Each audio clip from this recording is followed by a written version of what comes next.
Hi hello അസ്സാം വലൈക്കും welcome back to our channel. അപ്പോൾ ഈ ചൂടുകാലത്ത് കുടിക്കാൻ പറ്റിയ നല്ല റീഫ്രഷിങ് റെസിപ്പി ആയിട്ടാണ് ഞാൻ വന്നത് കേട്ടോ.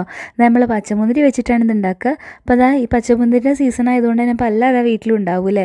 പിന്നെ വീട്ടിലുള്ള ചേരുവകൾ വെച്ചിട്ട് വളരെ പെട്ടെന്ന് ഉണ്ടാക്കാം കേട്ടോ. അപ്പോൾ അതിന് വേണ്ടിയിട്ട് ഞാൻ ഒരു മിക്സിയുടെ ജാറിലോട്ട് പച്ചമുന്തിരി ഇട്ട് കൊടുക്കാം.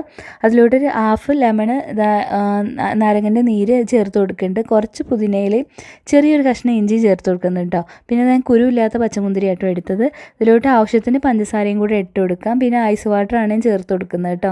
കുറച്ച് വെള്ളം ഒഴിച്ചിട്ട് ആദ്യം ഒന്ന് അടിച്ചെടുക്കണം. പിന്നെ ഐസ് ക്യൂബും കൂടെ ഇട്ട് കൊടുക്കുന്നുണ്ട്. ആദ്യം ഇതൊന്ന് അടിച്ചിട്ട് വരാം കേട്ടോ. അത് അടിച്ചിട്ട് ഒന്ന് അരിച്ചെടുക്കുക. അതിന് ശേഷം ഞാൻ ഗ്ലാസും സൈഡിലൂടെ ചെറുതായിട്ട് ഡെക്കറേറ്റ് ചെയ്താണ്. എന്നിട്ട് ഐസ് ക്യൂബ് ഇട്ട് കൊടുക്കുന്നുണ്ട്. പിന്നെ ഞാൻ സോഡയാണ് ഇപ്പോൾ ഒഴിച്ച് കൊടുത്തത്. നിങ്ങൾക്ക് വേണമെങ്കിൽ സ്പ്രൈറ്റൊക്കെ വേണമെങ്കിൽ ഒഴിച്ച് കൊടുക്കാം. എന്നിട്ട് നമ്മൾ മുന്തിരി ജ്യൂസും കൂടെ ഒഴിച്ച് കൊടുത്തിട്ടുണ്ട്.